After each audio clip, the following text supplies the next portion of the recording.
If social media isn't a great driver of website traffic, should we do it anyway? The answer is yes, but let's talk about it. Hi, my name is Nicole Willette. I own a marketing company and I have for 16 and a half years. And if you think that I could coast on these great looks for 2 decades while being in a very competitive, fast changing, male dominated industry, you would be wrong.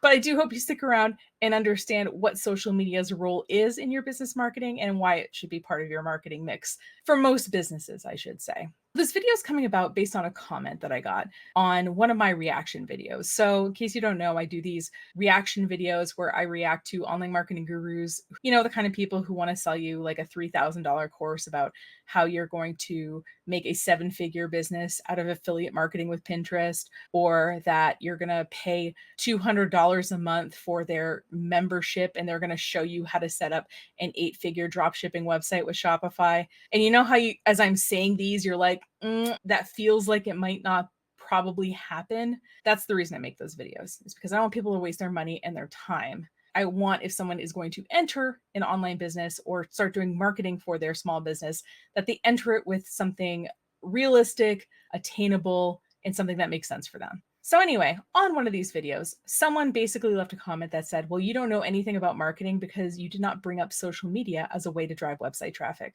Let's talk about why I didn't bring it up. There's actually 3 pretty main reasons, but there are ways that social media does help with your website traffic in an indirect way. And I didn't really feel like getting into the subtleties in that very quippy comment that I left in the middle of that video. So I want to kind of dig in here. First of all, I want you to consider the main reason that someone goes on social media. Picture it's evening after dinner and you are maybe on your couch or your recliner, or you're sitting on your patio or something, and you take out your phone or your iPad and you are going to open your favorite social media website. Maybe it's Pinterest, maybe it's Reddit, maybe it's Instagram, maybe it's Facebook, maybe it's TikTok.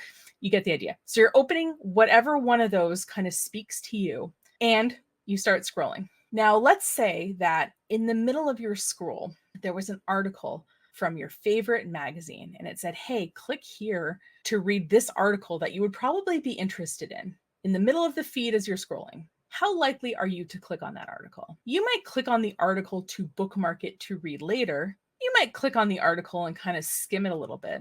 But the reason that you are, kind of cozy and ready to scroll social media is that you want to stay on that social media website. And statistically, people do not really like clicking away. They want to keep being on the website that they're on. We see that there is stats related not just to organic content, but to ad content that supports this idea. Basically, if you are trying to get people off of a site that they already want to be on, we can understand why that wouldn't necessarily work super well. Now, the second reason why social media is not great about driving website traffic is that social media posts themselves have a relatively short time to live. I don't know if that's the exact term, but that's the term I'm thinking of right now. But essentially, when you post a piece of content with a link, ideally to your website, there is a time that is likely to be seen. And it's usually ranging from 20-ish minutes to several hours. Now, I will say there's 3 social media sites that I think are the exception to this rule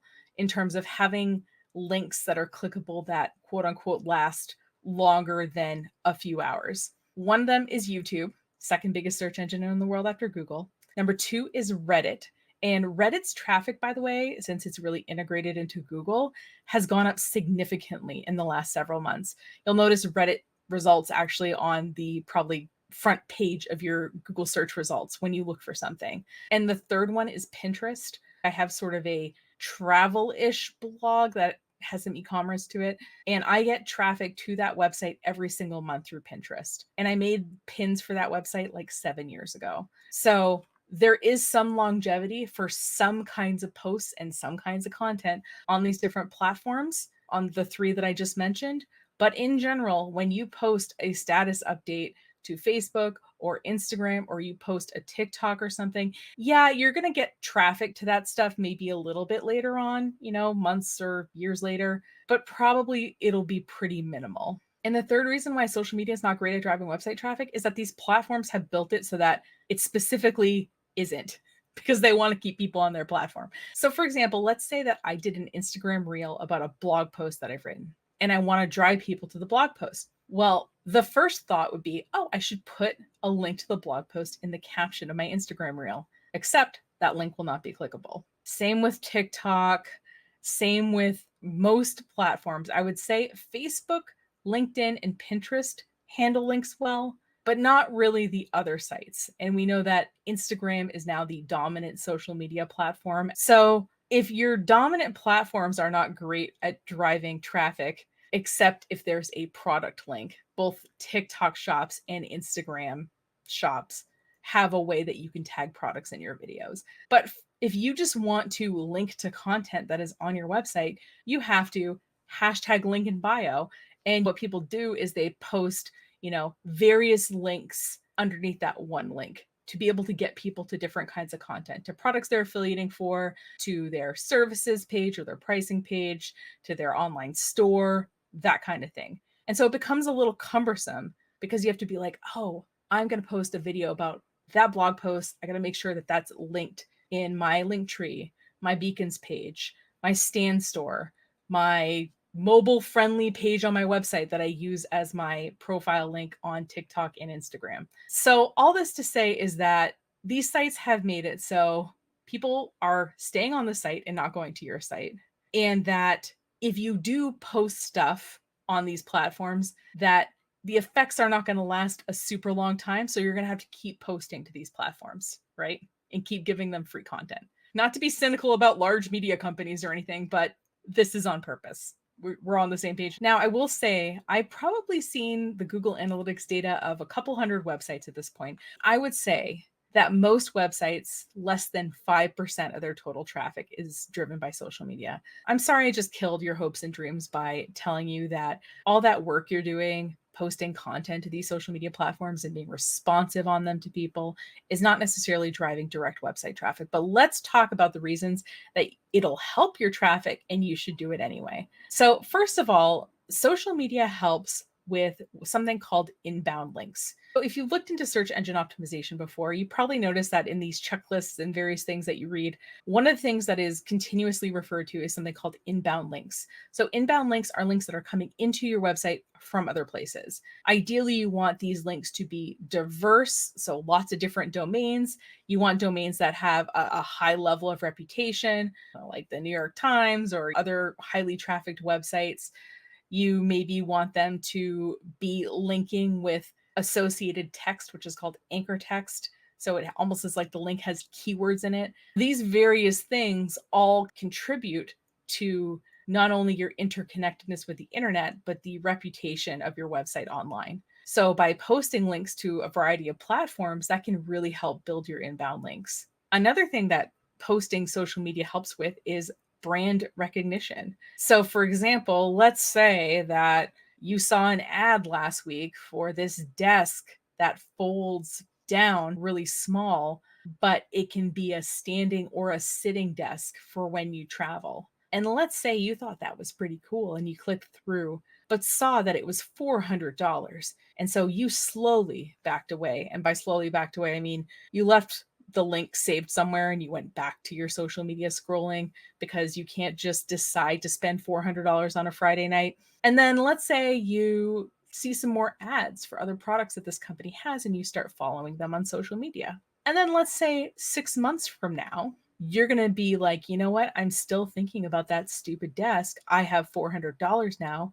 Let me go buy it. I'm going to open up Google and I'm going to type in the exact name of the desk because I've been following these people on social media, mainly Instagram, for the past 6 months. And I keep seeing their posts and I know what the company name is. And I've read the reviews and I've seen other commenters and what they've had to say about the desk.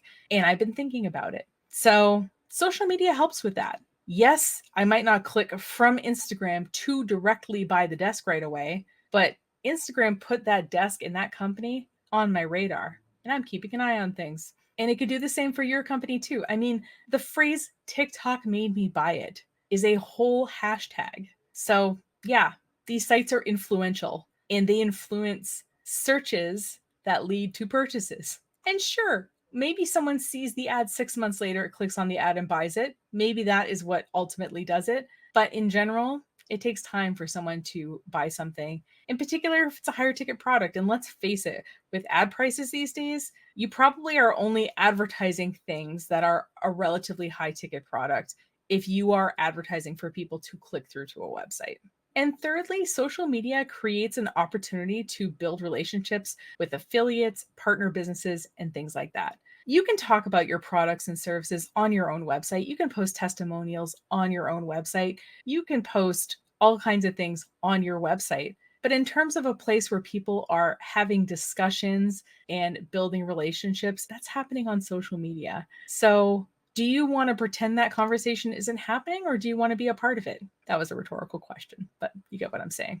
What I hope you take away from today is that in general, social media is not going to drive a majority of your website traffic. And that's okay because it does a lot of other things, which not only help your traffic, but also help your sales or other conversions as well. So I think it's still worth doing. Thanks so much for watching. If you like this video, please consider hitting the like button, sharing it with a friend, or otherwise interacting with it. That really helps the algorithm out a lot. If you want to lightly keep in touch, we have an email newsletter that goes out once a month, and you can sign up for it on our website. And if you have a topic, a theme, something you want me to talk about on this channel, you can leave it as a comment on this video, or if you're more shy, you can use the contact form of our website. That goes right to me. Thanks so much for watching, and I'll see you in the next video.